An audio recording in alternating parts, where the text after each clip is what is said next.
Haleluya. Shalom Bapak Ibu terkasih dalam Tuhan. Puji nama Tuhan. Saya percaya bahwa pagi hari ini kita semua diberkati Tuhan, dan kita juga merasakan satu sukacita yang luar biasa dari awal. Oleh sebab itu kita menaikkan syukur kita kepada Tuhan Yesus Kristus yang sudah menganugerahkan hidup kekal bagi kita semua. Oleh sebab itu sebelumnya kita berdoa. Haleluya. Bapa yang maha baik, yang kami kenal dalam nama Tuhan Yesus Kristus, terima kasih ya Bapa untuk pagi hari ini Engkau masih memberikan kesempatan bagi kami untuk menaikkan syukur kami kepadamu ya Bapa, atas apa yang telah Engkau perbuat bagi kami, karena Engkau sudah menyelamatkan jiwa kami, karena Engkau sudah memberikan segala-galanya bagi kami. Oleh sebab itu ya Bapa, sebagai ucapan syukur jemaat-Mu Tuhan, kami rindu untuk menyenangkan hati-Mu melalui pujian dan penyembahan kami. Kiranya Engkau Roh Kudus Allah berkenan hadir di tengah-tengah kami, dan kami boleh merasakan satu lawatan Allah, jamahan Allah saat pagi hari ini, sehingga kami pulang Tuhan membawa satu sukacita besar, membawa berkat-berkat yang besar yang berasal dari Tuhan Yesus Kristus.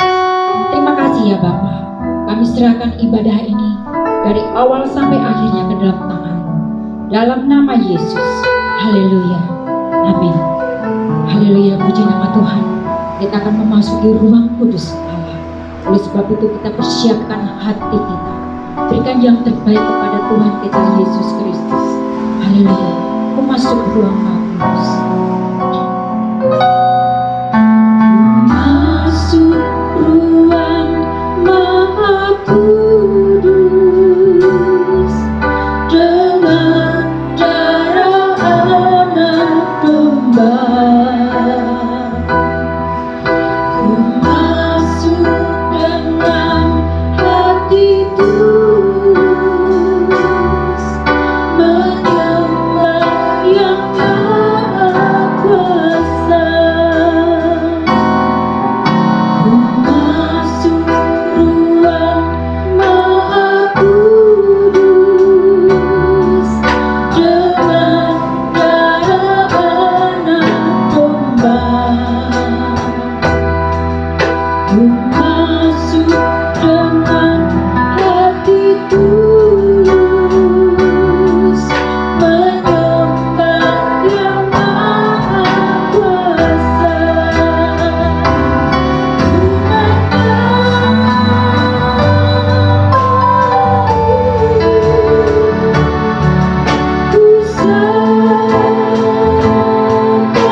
Bersyukur Tuhan bahwa Engkau adalah Allah yang Maha Kudus, yang terus kami agungkan Tuhan. Kami mau datang kepadamu Bapa dengan hati yang tulus, dengan penuh kerinduan ya Bapa, untuk menyenangkan Engkau lebih dalam lagi ya Tuhan. Kami sungguh bersyukur Bapa, jikalau pagi hari ini Engkau masih memberikan kesempatan bagi kami. Itu satu anugerah yang begitu luar biasa Bapa.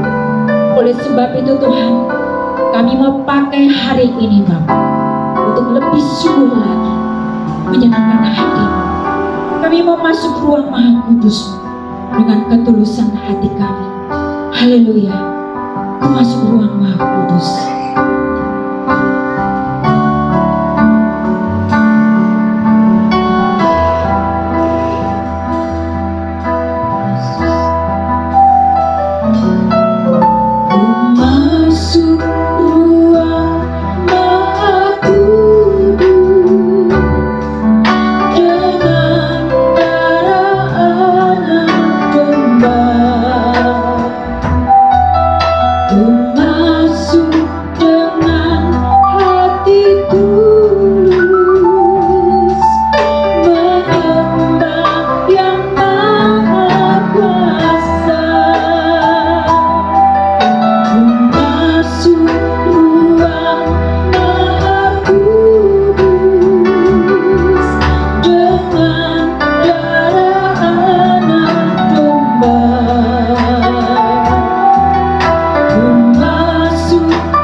yang hidup, yang terus memenuhi hati kami, yang rindu untuk mencelipkan hati kami ya Bapa.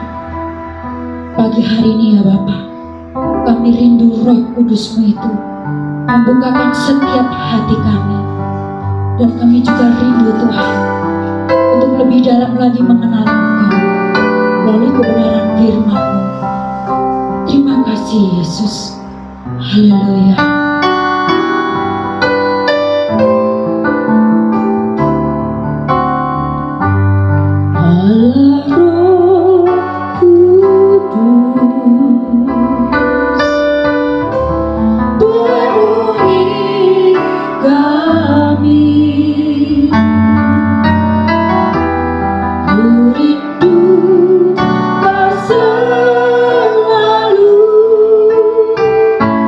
Dalam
sungguh bersyukur memiliki Allah seperti Engkau, yaitu Yesus Kristus.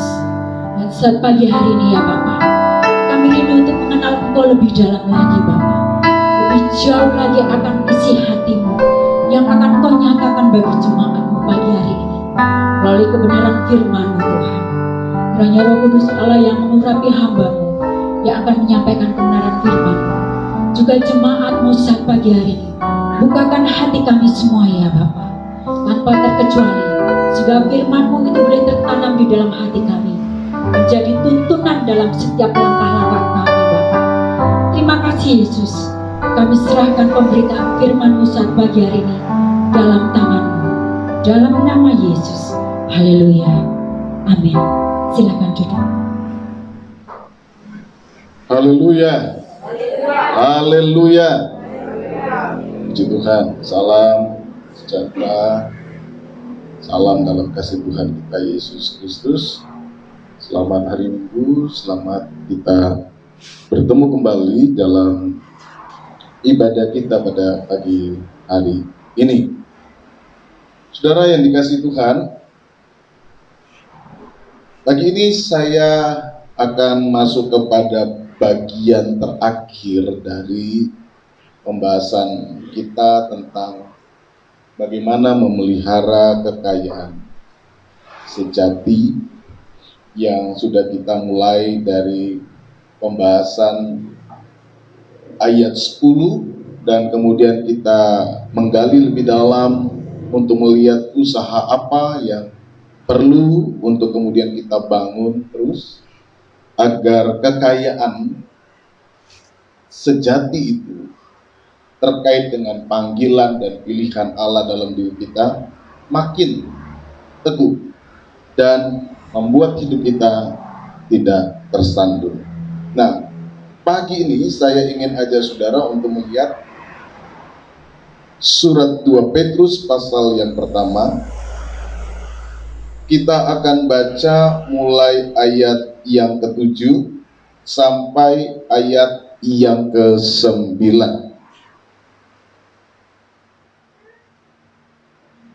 Surat 2 Petrus pasal pertama ayat yang ke-7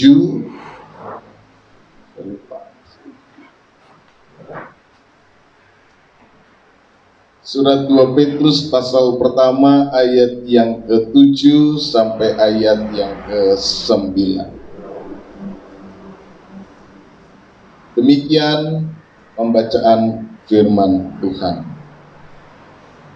Dan kepada kesalehan kasih akan saudara-saudara, dan kepada kasih akan saudara-saudara kasih akan semua orang, sebab apabila semuanya itu ada padamu dengan berlimpah-limpah, kamu akan dibuatnya menjadi giat dan berhasil dalam pengenalanmu akan Yesus Kristus Tuhan kita. Tetapi barang siapa tidak memiliki semuanya itu, ia menjadi buta dan picik, karena ia lupa bahwa dosa-dosanya yang dahulu telah dihapuskan. Puji Tuhan. Saudara, kita sudah melihat sekian panjang pembahasan dari ayat 5 sampai ayat yang ke-7 tentang beberapa poin penting yang dimaksudkan oleh Petrus yang perlu untuk terus diusahakan, perlu untuk terus dikembangkan. Kalau di dalam bahasa Petrus ini ditambahkan, harus terlihat, harus terwujud dalam kehidupan kekristenan kita. Maka kita melihat deretan pemahaman yang coba disusun oleh Petrus, dimulai dari iman dan kemudian berpuncak kepada poin yang kita bahas pada pagi hari ini, yaitu tentang kasih. Mengapa kemudian poin penting tentang kasih ini menjadi sebuah hal penting yang pada akhirnya diminta oleh Petrus harus menjadi bagian dari kehidupan anak-anak Tuhan yang membawa kehidupannya untuk dapat menghasilkan sebuah kualitas kesalehan kehidupan yang berguna bagi hidup di dunia ini, dan yang pada akhirnya menolong mereka untuk tidak hancur oleh hawa nafsu kejahatan dunia ini. Nah, yang pertama, saudara, kita perhatikan di sini. Karena kasih, sebagaimana yang disampaikan oleh Rasul Petrus di dalam bagian ayat yang kita baca ini, sebenarnya adalah puncaknya aktualisasi diri dari kehidupan kesalehan orang percaya. Kasih itu adalah puncak tujuan akhir dari cara bagaimana sebenarnya kehidupan anak Tuhan itu harus memainkan fungsinya, menjalankan fungsinya. Nilai puncaknya itu adalah kasih. Nilai puncaknya itu adalah kasih. Coba sejenak kita membaca di dalam surat Petrus 4 ayat 8. Yang juga menjadi bagian penting tekanan dari Petrus di dalam surat yang pertama. Dikatakan demikian. Saya tidak usah panjang baca perikopnya, nanti saudara baca sendiri di rumah, tapi saya kutip saja bagian yang menjadi penekanan dalam firman Tuhan ini. Tetapi yang terutama, kasihilah sungguh-sungguh seorang akan yang lain, sebab kasih menutupi banyak sekali dosa. Jadi kalau kita melihat kesejajaran dari surat Petrus, baik yang pertama, yang kedua, pada akhirnya memang Petrus ingin mengarahkan kehidupan setiap orang percaya. Kalau dalam konteksnya itu kan iman Kristen, dalam surat 1 Petrus 4 ayat 8 itu, kepada kualitas puncak aktualisasi diri, goal akhir, tujuan utama dari kehidupan orang Kristen, yaitu membangun sebuah kualitas kehidupan yang berasal dari nilai yang disebut dengan kasih. Saya kira kita sudah sangat paham. Bahkan mungkin orang luar juga akan bertanya, orang Kristen itu tema ajaran utamanya apa sih? Kasih. Cuman kasih itu kayak apa kadang-kadang belum jelas. Kayak apa sih sebenarnya kasih itu? Di dalam Alkitab sejak perjanjian lama, kasih sampai nanti di kitab Wahyu, kasih itu menjadi salah satu tema penting yang kemudian terus dibangkitkan, terus didengungkan, terus disampaikan. Bahkan kalau saudara membaca kitab Wahyu, kejatuhan terdalam itu apa? Ketika orang kehilangan kasih yang utama, yang pertama, yang mula-mula. Jadi Bapak Ibu yang sudah menikah, jangan kehilangan kasihnya yang mula-mula. Amin. Kasihnya yang mula-mula harus tetap dipertahankan. Kasih yang utama itu. Karena kalau misalnya kita sedikit melihat di dalam kitab Wahyu, kejatuhan jemaat di Efesus itu apa? Kamu kehilangan kasihmu yang mula-mula. Dan dikatakan itulah kejatuhan yang paling dalam. Paling dalam. Kehilangan kasihmu yang mula. Jadi kalau kita melihat saudara, kasih itu apa? Puncak dari seluruh aktualisasi diri kehidupan kesalehan orang percaya. Kalau kita memakai bahasa Petrus, agar kamu hidup berguna dalam kesalehan, puncaknya itu adalah kasih. Ya. Nah, ketika kasih ini disebut sebagai puncak dari aktualisasi diri, kita dapat menghubungkannya kemudian mengapa ini menjadi hal yang ditekankan oleh Rasul Petrus. Karena memang panggilan Allah dalam hidup kekristenan itu, kalau kemudian mau dicari intisarinya. Kalau misalnya seperti buah yang diremes supaya dapat sarinya itu akan merujuk kepada hukum kasih yang diajarkan Tuhan Yesus. Kasihilah Tuhan Allahmu dengan segenap hatimu, dengan segenap jiwamu, dengan segenap akal budimu, dengan segenap kekuatanmu, dan kasihilah sesamamu manusia sama seperti engkau mengasihi dirimu sendiri.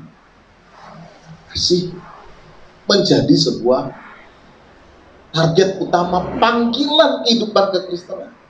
Jadi ketika Petrus mengajarkan, Petrus sedang meneruskan pesan Tuhan Yesus untuk membangun sebuah kehidupan yang didasarkan pada kualitas nilai kasih, yang adalah memang panggilan Allah dalam setiap kehidupan orang Kristen.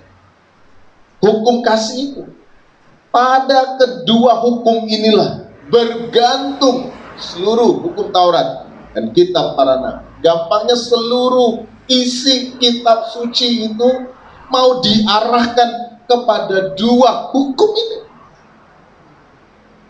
Sehingga panggilan kehidupan kekristenan, kalau kemudian mau sejalan dengan Yesus, sejalan dengan Tuhan, maka mau tidak mau memang kehidupan kasih harus menjadi nilai utama, nilai penting tentang bagaimana nanti seseorang berbuat, bertindak, berkata-kata, berpikir, dan sebagainya. Jadi ketika dikatakan bahwa kasih itu adalah puncak dari seluruh aktualisasi diri kita, maka sebenarnya itu berhubungan dengan panggilan Tuhan di dalam kita. Kita dipanggil untuk hidup di dalam hukum kasih itu.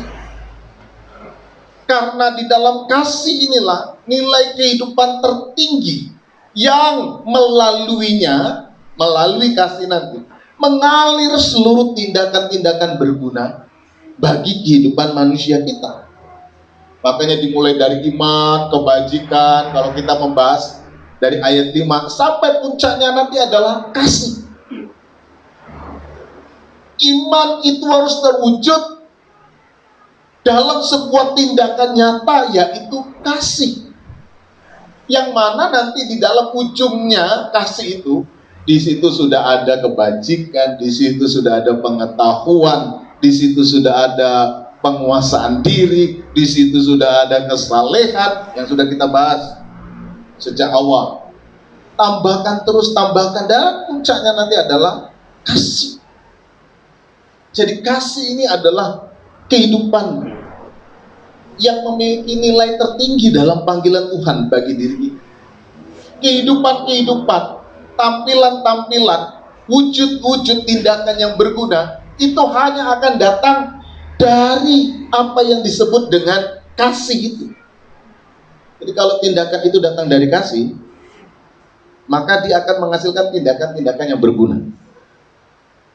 Ketika tindakan itu didasarkan pada kasih, itu akan diarahkan kepada sebuah tujuan kehidupan yang luar biasa. Dan kalau kita membaca di dalam Petrus ini, kasih itu dimulai dari kasih persaudaraan, seiman, Philadelphia, dan berpuncak kepada kasih kepada semua orang, agama. Jadi dimulai dari dalam. Membangun sebuah kualitas kasih itu juga bertahap ternyata. Dimulai dulu dari dalam. Orang mulai membangun dari dalam. Jadi kalau misalnya orang di luar tapi di dalam tidak, kan sulit kemudian untuk memahaminya. Jadi Petrus juga dimulai kasih dari dalam. Persaudaraan, seiman, dan kasih kepada semua orang. Dalam dan terus tumbuh. Kasih itu muncul dari dalam, kasih itu mengikat dalam persaudaraan seiman, dan kemudian persaudaraan seiman yang diikat dalam kasih ini terus memberi dampak, memberi imbas, memberi pengaruh dalam kehidupan yang di luar. Karena itu tambahkanlah ada kasih persaudaraan, kasih kepada semua orang. Nah, saudara, persoalannya adalah bentuknya kasih itu kayak apa lalu kalau kemudian saya harus mengasihi saudara seiman atau saya mengasihi semua orang itu konkretnya itu apa? Wujudnya itu apa? Apakah harus diwujudkan dengan serba, misalnya artinya memberi, artinya yang orang minta kalau kita kasih apa itu kasih? Nah, saya mencoba mencari bentuk-bentuk konkret dalam surat Petrus ini memang tidak terlalu terlihat jelas seperti apa. Tetapi kalau kita membaca surat Petrus, ini berpuncak pada kehidupan yang berguna. Nah, saya coba untuk membandingkan bagaimana kemudian Paulus menjelaskan supaya kita paling tidak sedikit punya gambaran pemahaman tentang kasih itu seperti apa sih. Karena kadang-kadang orang seringkali dituduh tidak melakukan kasih karena seseorang mungkin dianggap tidak mengikuti apa yang menjadi keinginannya, sehingga pada akhirnya menciptakan persoalan. Nah, saya bacakan 1 Korintus 13. Paling tidak memberikan kita gambaran sebenarnya kasih itu makhluk apa sih? Bentuknya kayak apa? Mulai dari ayat 1 saya baca. Sekalipun aku dapat berkata dengan semua bahasa manusia dan bahasa malaikat, tetapi jika aku tidak mempunyai kasih, aku sama dengan gong yang berkumandang dan canang yang gemericik. Sekalipun aku mempunyai karunia untuk bernubuat, aku mengetahui segala rahasia dan memiliki seluruh pengetahuan, dan sekalipun aku memiliki iman yang sempurna untuk memindahkan gunung, tapi jika aku tidak mempunyai kasih, aku sama sekali tak berguna. Nah, kalau kita membahasakan istilah bergunanya Rasul Petrus tadi, ternyata itu tidak sama dengan kalau orang itu bisa bernubuat saja, berkarunia saja, tidak sama ya. Paulus bilang tidak sama.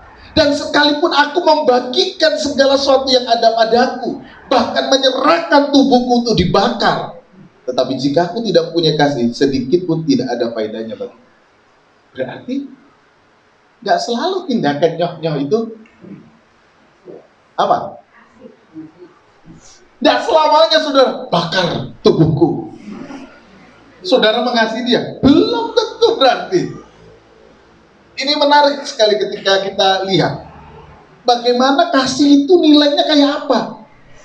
Saya coba cari di Petrus, tapi kemudian tidak terlalu jelas. Saya coba membandingkan dengan Paulus, paling tidak memberikan gambaran kepada kita tentang kasih itu kayak apa, sehingga kita pun tidak salah kaprah di dalam mewujudkan.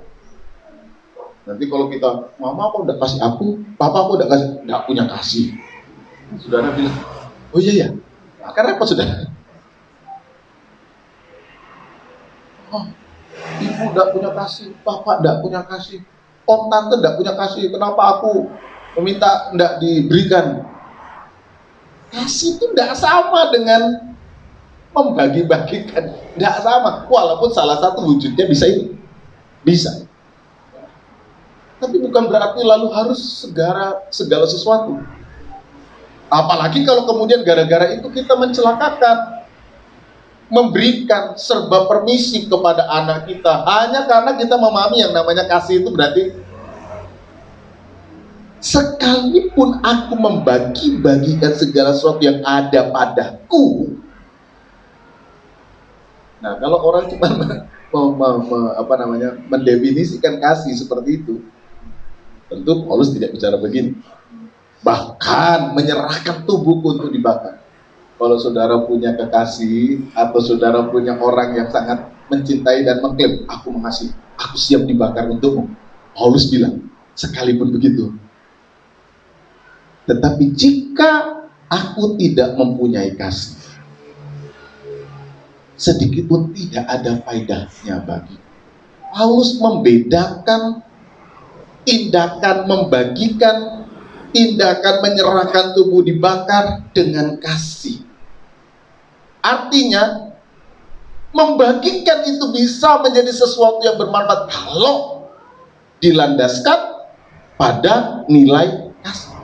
Artinya dia tahu itu apa tujuannya. Kalaupun harus dibakar, apa tujuannya? Karena Paulus membedakan, jika aku tidak punya kasih, itu tidak ada faedah. Saudara paham ya? Jadi kasih itu tidak sama persis langsung. Kalau kita pakai bahasa Rasul Paulus. Karena kalau kita misalnya mengurutkan pembahasan Petrus sampai pada puncak kasih, di situ ada penguasaan diri, di situ ada ketekunan, di situ ada kebajikan, di situ ada pengetahuan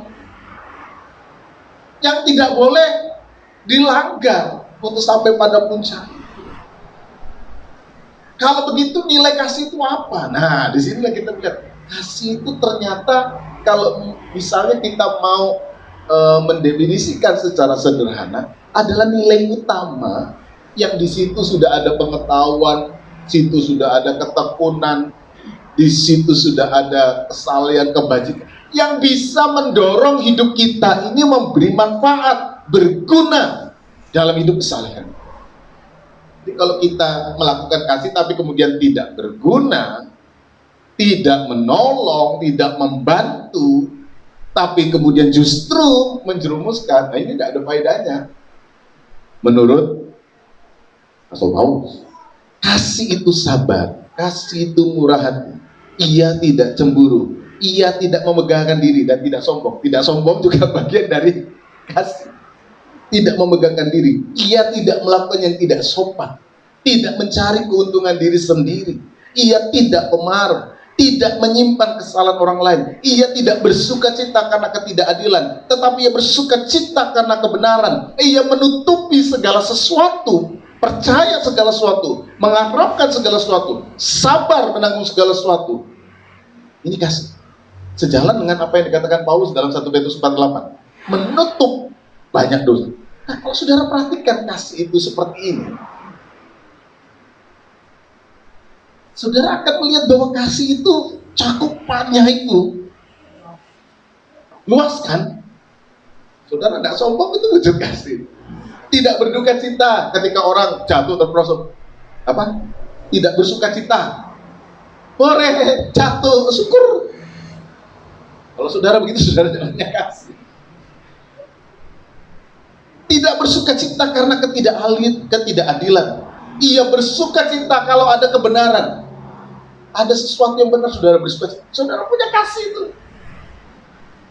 Ia menutupi segala sesuatu, percaya segala sesuatu, mengharapkan segala sesuatu, sabar menanggung segala sesuatu, kasih tidak berkesudahan. Dan nah, saudara, apa yang ingin saya sampaikan kepada saudara tentang kasih? Kembali kepada apa yang dibahas dalam surat Petrus ini. Yang ingin kemudian saya tegaskan dan ingin saya sampaikan di sini, bahwa pemahaman tentang kasih itu tidak boleh secara sederhana kita pahami hanya sekedar tadi itu. Yang kita anggap kalau kasih itu serba permisif, serba oke. Tidak. Kasih itu luas. Kasih itu nilai utama yang membuat sebuah tindakan itu berfaedah, berguna. Dan kalau kemudian kita membaca dari surat Paulus tadi, sulit kemudian mendefinisikan kasih itu kan. Sangat sulit. Karena dia mencakup segala sesuatu. Makanya kalau kemudian Petrus menggiring pemahaman dari iman dan berpuncak kepada kasih, dia sedang menggiring setiap orang untuk memahami bahwa nilai utama tertinggi dari kehidupan seseorang percaya itu adalah bagaimana membangun hidupnya dalam kasih. Jadi kalau Tuhan Yesus panggil kasihilah Tuhan Allahmu dengan segenap hatimu dan kasihilah sesamamu, tidak sederhana cuman, oh kasih itu begini. Ternyata kita melihat Paulus saja mencoba menjelaskan kasih itu dengan panjang lebar, dan di situ kita dapat melihat bagaimana sebenarnya nilai kasih. Di situ ada kesabaran, di situ ada ketekunan, di situ ada penguasaan diri, di situ ada pengetahuan, di situ ada kesalehan, di situ ada kesadaran tentang apa yang saya harus perbuat dan apa yang tidak harus saya perbuat. Kapan saya harus bersuka cita dan kapan saya harus berduka cita. Penguasaan diri. Kasih itu tidak sesederhana yang kita pikirkan. Karena itu, jangan salah dalam memahami kasih. Atau jangan memanipulasi orang dengan kata. Memanipulasi itu apa? Tekan orang. Mama tidak punya kasih. Papa tidak punya kasih, tidak kasih aku duit. Tidak boleh gitu. Karena anak muda ya. Tidak boleh gitu. Jangan memanipulasi dengan kata kasih. Karena kalau kita sendiri tidak bertanggung jawab dengan apa yang kita lakukan, itu juga tidak punya kasih. Karena cakupan nilai kasih itu sangat luas. Itu ada nilai utama terdalam dalam diri manusia. Jadi kalau kita melihat pesan Tuhan, kasihilah Tuhan Allahmu, kasihilah sesamamu, oh itu berarti nilainya tidak sesederhana yang kita pikirkan. Di dalamnya ada cakupan pemahaman-pemahaman yang perlu secara jelas kita perlu definisikan dalam hidup sehari-hari. Jelas, konkret, luas. Tidak boleh kita reduksi, tidak boleh kita sempitkan hanya demi kepentingan diri kita sendiri. Ini hal utama yang diinginkan Petrus untuk tetap dibangun. Kalau kita perhatikan surat Petrus 4 ayat 8 tadi, tetapi yang terutama kasihilah sungguh-sungguh seorang akan yang lain. Kalau dalam konteks Petrus ini juga bisa berkaitan dengan persoalan pengampunan, persoalan dosa dan sebagainya. Bagaimana seseorang kemudian mengkonkretkan tindakan kasih agar membangun kehidupan seseorang. Tetapi yang ingin saya tegaskan kepada kita sekalian pada pagi hari ini, bahwa kasih ini adalah nilai kehidupan tertinggi yang dari dalamnya mengalir berbagai tindakan-tindakan berguna. Itu tadi yang saya sampaikan dalam definisi yang saya buat. Tindakan-tindakan berguna bagi kehidupan manusia yang bersumber dari Allah. Hidup dalam pengampunan, hidup dalam saling membangun, hidup untuk saling mengerti, hidup untuk saling menguatkan, hidup untuk saling meneguhkan. Itu kasih. Nah, mari ketika kita mau membangun kehidupan kita dalam panggilan tertinggi ini, kita mulai memikirkan dengan sungguh-sungguh setiap perkataan, setiap tindakan, setiap pikiran, apakah itu berfaedah atau tidak? Kasih tidak sama dengan berbagai kebaikan-kebaikan yang seperti kita pikirkan. Orang kan melihat yang di luar, tetapi kasih itu menyangkut sampai kepada persoalan motif. Kalau orang lihat, oh dia mau dibakar ya, wah kita udah, oh ini orang hebat punya kasih. Tapi siapa yang tahu? Paulus bilang kalau kau tidak punya kasih, tidak ada gunanya itu. Sadrak, Mesak, Abednego, seandainya mereka dibakar tapi tidak punya kasih, tidak ada gunanya. Kalau menurut Paulus ya, itu akan sangat jauh berfaedah, itu akan sangat jauh berguna, itu akan sangat jauh terhormat ketika didorong oleh kasih. Jadi kasih itu menyangkut tentang apa yang ada di dalam dan apa yang kita bisa termanipulasi dengan yang di luar. Tapi kasih itu persoalan kita langsung dengan Tuhan. Makanya bagi Paulus, aku sendiri, kalau aku bisa begini, begitu, tapi aku, kan bahasanya Paulus, aku, artinya ini persoalan internal diriku, orang lain mungkin tidak tahu, tidak ada faedahnya sebenarnya. Walaupun mungkin orang akan melihat, walaupun orang akan menilai, walaupun mungkin orang akan berpikir, wah luar biasa ya, bisa berkarunia ini, bisa bernubuat, bisa itu, bisa apa, bertindak dengan kasih yang dalam tanda kutip punya hati, mau memberi dengan luar biasa, bahkan siap dibakar. Tapi ketika Paulus berkata, jika aku tidak punya kasih, tidak ada faedah. Paulus menegaskan bahwa hal-hal yang berguna, hal-hal yang berfaedah, yang diinginkan adalah sesuatu yang berlandaskan kasih. Ini kasih. Ini yang perlu dimintakan Tuhan untuk dibangun. Ini yang pertama. Jadi, apakah kasih itu? Kasih itu adalah puncak dari seluruh aktualisasi diri, kehidupan, kesalehan orang percaya. puncaknya. Nah, yang kedua, ketika seseorang itu hidup di dalam kasih, berarti ia menunjukkan bahwa dia adalah orang yang memang sungguh-sungguh mengenal Allah dan tidak hidup di dalam kebutaan. Jadi apa tandanya seseorang mengenal Allah?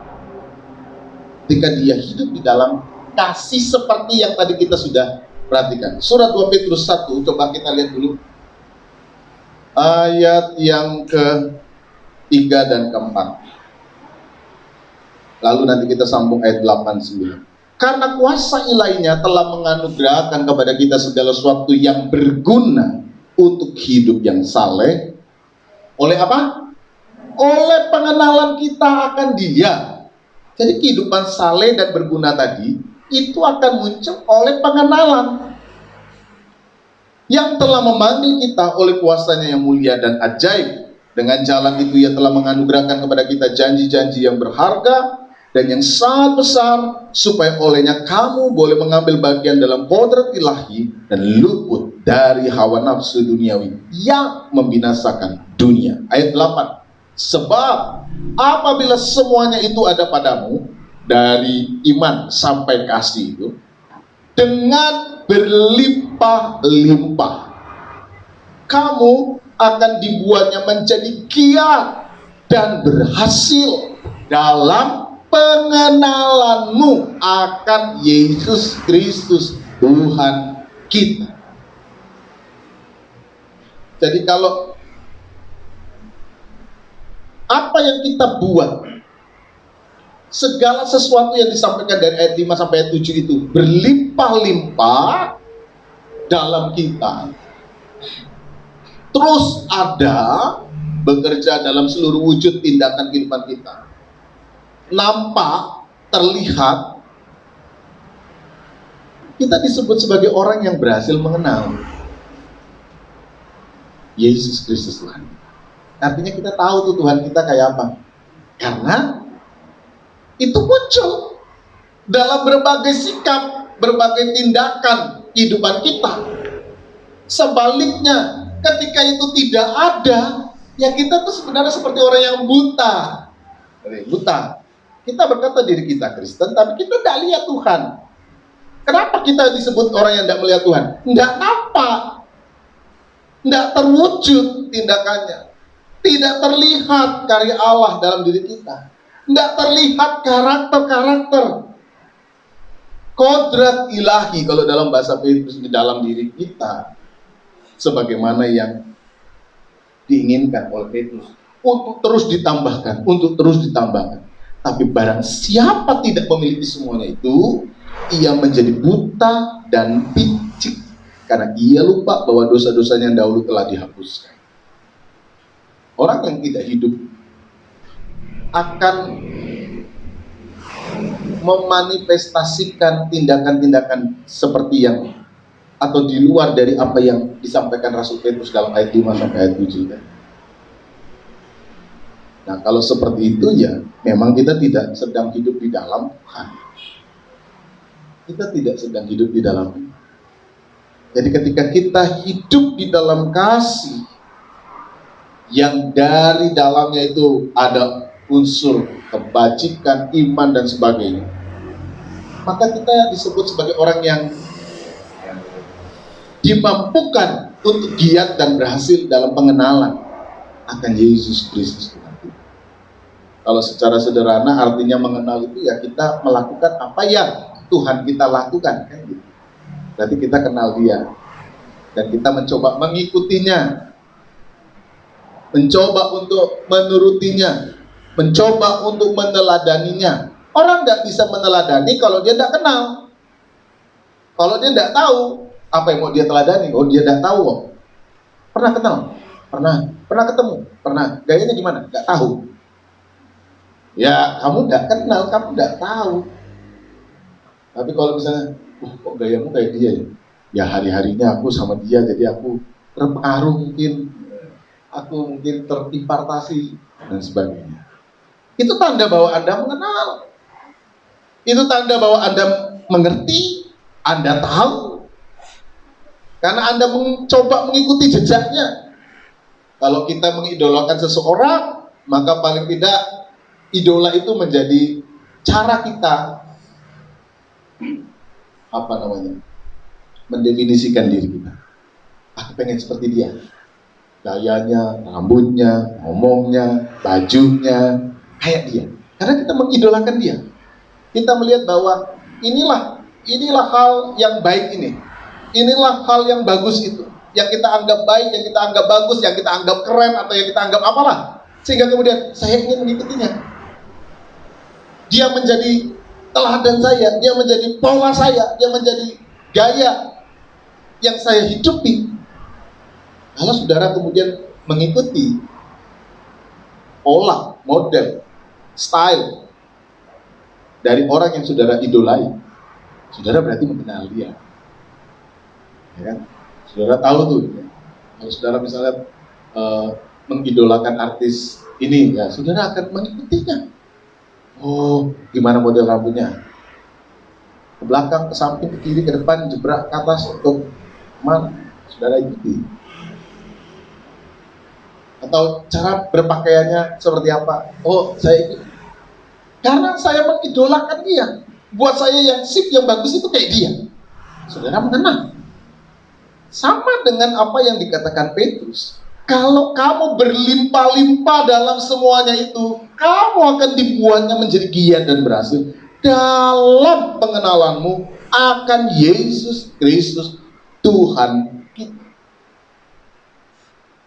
Jadi sederhananya kalau orang kemudian mau mengenal bahwa kita ini pengikut Kristus atau bukan, ya memang akan terlihat apakah kita berlimpah-limpah di dalam apa yang dianugerahkan Tuhan itu kepada kita.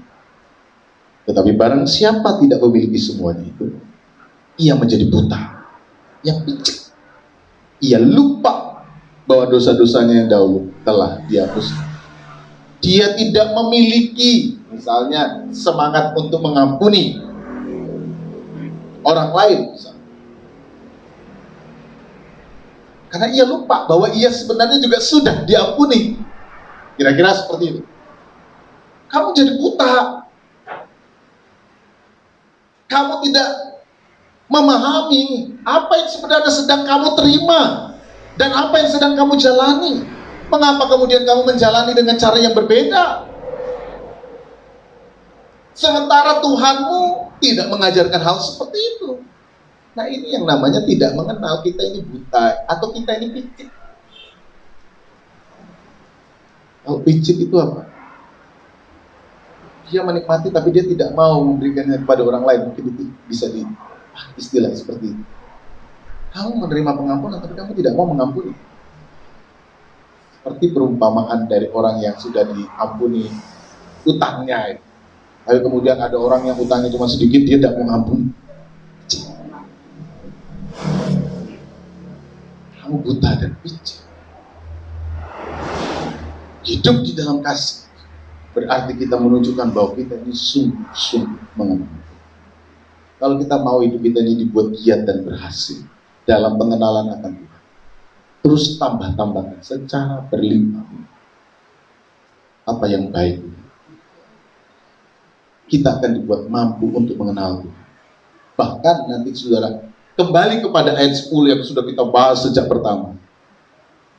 Ketika kita melakukannya, maka panggilan dan pilihan makin teguh, makin teguh. Engkau akan menjadi orang Kristen yang semakin teguh. Engkau akan menjadi orang Kristen yang semakin kuat.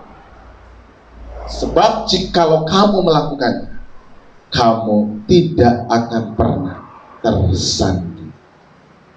Saudara yang dikasihi oleh Tuhan Yesus Kristus, Tuhan sudah memberikan kekayaan itu kepada kita. Kekayaan sejati itu menolong kita untuk hidup di dunia ini dan untuk masuk kepada kerajaan kekal di masa depan. Dan bagaimana kemudian kehidupan kita tidak hancur oleh hawa nafsu ini? Rasul Petrus kemudian mengajarkan kepada kita, tambahkanlah pada iman kebajikan, pada kebajikan pengetahuan, kepada pengetahuan penguasaan diri, kepada penguasaan diri ketekunan, Pada ketekunan, kesalehan. Pada kesalehan, kasih kepada saudara semua. Pada kasih saudara, kasih kepada semua. Jika kamu melakukannya, kamu berlimpah-limpah dalam semuanya. Kamu dibuat giat dan berhasil dalam mengenal akan. Mari kita bangun terus hidup. Kita terus berjuang. Memang tidak mudah untuk kemudian mengaplikasikan ini. Itu tanda bahwa kita ini hidup di dunia. Itu tanda bahwa memang kita ini hidup di dunia. Masih hidup, masih bergumul, masih berjuang. Tapi mari terus kita lakukan. Mari terus kita berjuang. Karena kasih itu tidak pernah menyerah. Kasih itu tidak pernah menyerah. Dia mengharapkan segala sesuatu. Di dalam kasih, kalau pakai bahasa Paulus tadi, itu sabar di situ ada. Apalagi tekun, ada macam-macam. Kasih yang sesungguhnya itu tidak akan pernah menyerah untuk mengasihi. Inilah yang ingin dibangun oleh Tuhan dalam kehidupan. Mari kita hayati, mari kita renungkan dengan sungguh-sungguh, dan kemudian kita konkretkan dalam kehidupan panggilan kita masing-masing. Dalam keluarga, mulai dalam kehidupan keluarga, dalam kehidupan saudara seiman, dalam kehidupan semua.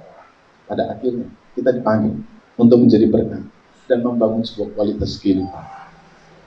Memang ini bukan sesuatu yang mudah. Makanya Petrus nasihatkan ini kepada jemaat. Kalau sudah beres jemaatnya, tidak terima nasihat seperti ini. Ini pergumulan hidup sepanjang masa. Tapi ini memang perlu untuk disampaikan. Justru karena kita sedang bergumul dengan tantangan kehidupan yang tidak mudah, ini perlu untuk kita dengarkan dalam diri kita masing-masing. Saudara dan saya, kita sama-sama bergumul, kita sama-sama belajar, kita sama-sama berusaha untuk membangun semua menjadi sesuatu yang berkenan dan memuliakan nama Tuhan. Tuhan kiranya menolong, Tuhan kiranya menguatkan, Tuhan kiranya meneguhkan kita sekalian untuk dapat melakukan kebenaran firman-Nya. Haleluya. Amin. Haleluya. Puji Tuhan. Saudara diberkati? Amin. Lambaikan tanganmu kalau saudara diberkati. Haleluya. Luar biasa saat pagi hari ini. Bagaimana kasih itu Tuhan nyatakan dalam kehidupannya. Dan kita juga rindu untuk mengikuti akan jejak-jejak yang sudah Tuhan berikan teladan bagi kita semua. Haleluya. Saya undang jemaat Tuhan untuk bangkit berdiri. Kita akan mengangkat satu pujian. Hatiku tenang berada dekat-Mu Tuhan. Haleluya.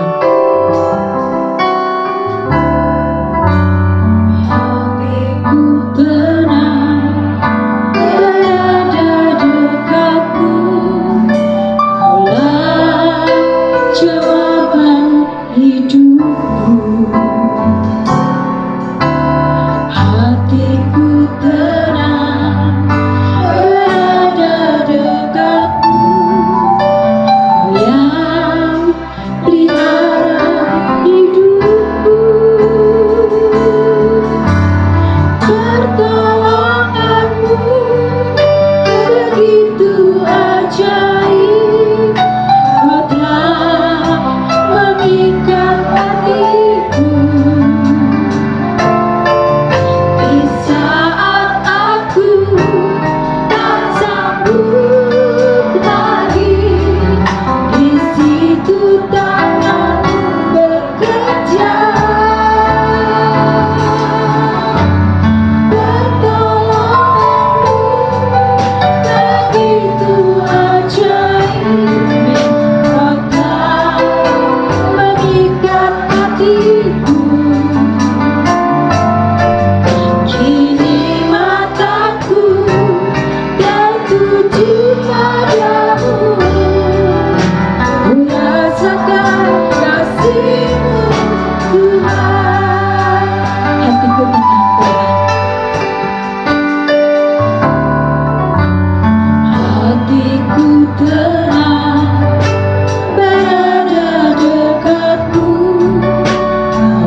Kini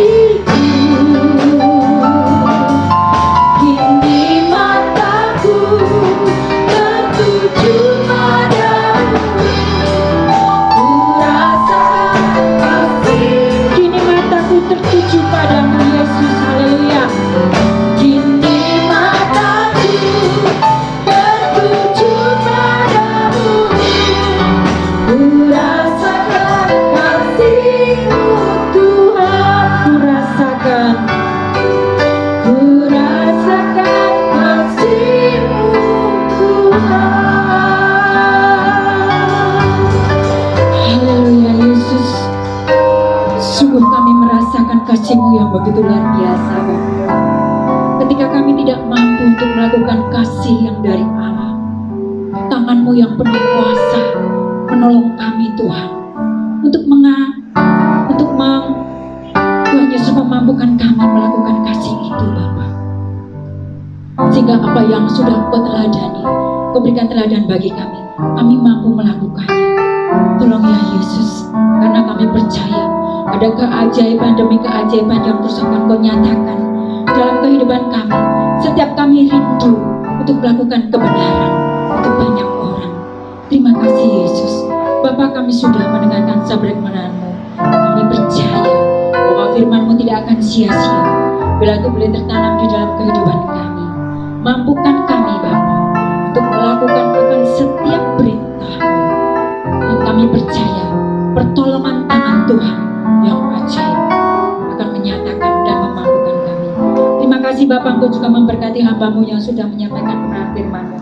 Kami percaya Tuhan bahwa hamba-Mu akan menjadi hamba yang begitu luar biasa, karena Engkau memakai dia. Pengurapan-Mu senantiasa turun setiap saat bagi hamba-Mu. Juga Engkau juga memberkati keluarga hamba-Mu secara luar biasa. Apapun Tuhan yang menjadi kerinduannya, kami percaya pertolongan Tuhan ada dalam segala waktu. Terima kasih Yesus. Dan sebentar Bapa, kami akan memberikan persembahan sedikit apa yang kami berikan. Dan ampuni kami ya Bapa, karena Engkau sudah memberikan berlimpah-limpah bagi kami. Namun kami tidak memberikan seberapa yang kami miliki ya Bapa. Terima kasih Yesus. Haleluya. Amin. Kita akan mendengarkan pengumuman kita untuk ibadah raya minggu besok, tanggal 15 November 2020. Sebagai worship leader adalah Saudari Elsa, singernya adalah Saudari Daniel, dan LCD adalah Saudari Vita, cek suhu Saudari Esther, tim musik adalah Bapak Gembala, Bapak Franz, Saudara Riko, juga Saudara Levi. Demikian pengumuman gereja untuk ibadah raya minggu besok. Haleluya. Saya undang kembali jemaat Tuhan untuk bangkit berdiri. Kita akan mengakhiri ibadah kita saat pagi hari ini sebagai ucapan syukur kita kepada Allah. Terima kasih oh Tuhanku. Haleluya.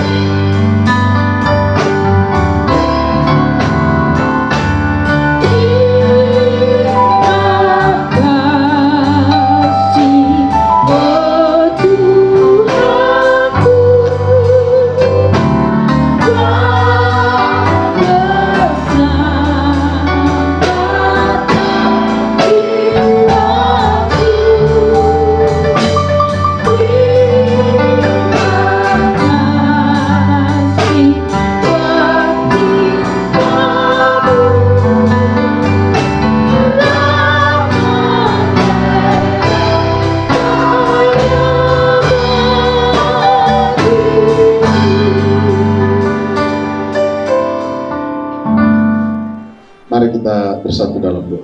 Bapa, di dalam nama Tuhan Yesus Kristus, hati kami bersyukur, berterima kasih sebab Engkau baik. Engkau memelihara hidup kami, Engkau menjaga hidup kami, hidup sungguh-sungguh di dalam firman, hidup sungguh-sungguh di dalam kebenaran. Kami diajar untuk terus hidup berlimpah-limpah di dalam pengenalan yang benar akan Tuhan. Tuhan, tolonglah kami, Tuhan kuatkan kami, mampukan kami untuk hidup dalam kehendak-Mu. Setiap kehidupan kami yang dipanggil, setiap kehidupan kami yang telah dipilih semakin kuat, semakin teguh di dalam kehidupan yang berkenan kepada Tuhan. Pagi ini kami sudah memuji memuliakan nama-Mu. Engkau memberkati kami sekalian.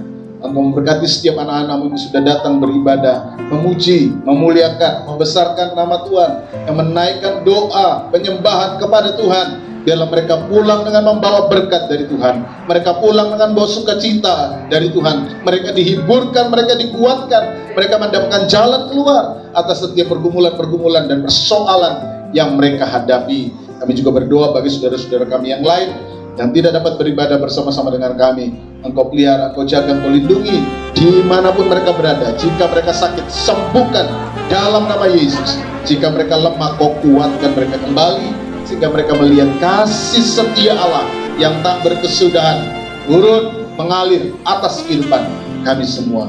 Bapa, kami berdoa buat bangsa dan negara kami, terus limpahkan keamanan, damai, sejahtera, dan segala upaya-upaya dilakukan untuk membawa kehidupan bangsa ini keluar dari pergumulan masalah pandemik ini. Tuhan kiranya memberkati, Tuhan kiranya menguatkan, jauhkan dari segala niat-niat orang jahat, jauhkan dari segala hal-hal yang berusaha untuk memecah persatuan bangsa ini. Kiranya Engkau yang sendiri memimpin dan memberkati setiap hati para pemimpin bangsa kami, sehingga mereka punya hati yang sungguh-sungguh mengerjakan yang terbaik bagi kemakmuran bangsa ini. Terima kasih Bapa, terima kasih Tuhan. Kami sebentar akan pulang ke rumah kami masing-masing. Mari Engkau pimpin, mari Engkau sertai. Tuntunkah kami dalam perjalanan, dan tibakanlah kami di rumah kami dengan selamat. Saudara sekarang, mari kita pulang dan terimalah berkat dari Tuhan. Kiranya anugerah damai sejahtera dari Tuhan Yesus Kristus, kasih Allah Bapa dalam persekutuan Roh Kudus, kiranya menyertai saudara sekalian hari ini sampai selama-lamanya. Tuhan memberkati engkau, Tuhan memberkati keluargamu, Tuhan memberkati apa yang kau makan, minum, dan pakai. Tuhan memberkati seluruh usaha dan pekerjaanmu. Tuhan yang mengangkat engkau dan memberikan kepadamu hari depan yang penuh harapan dan sukacita yang Ia kerjakan hari ini sampai selama-lamanya dalam berkat nama Tuhan Yesus Kristus. Haleluya, amin. Selamat siang, Tuhan memberkati kita sekalian.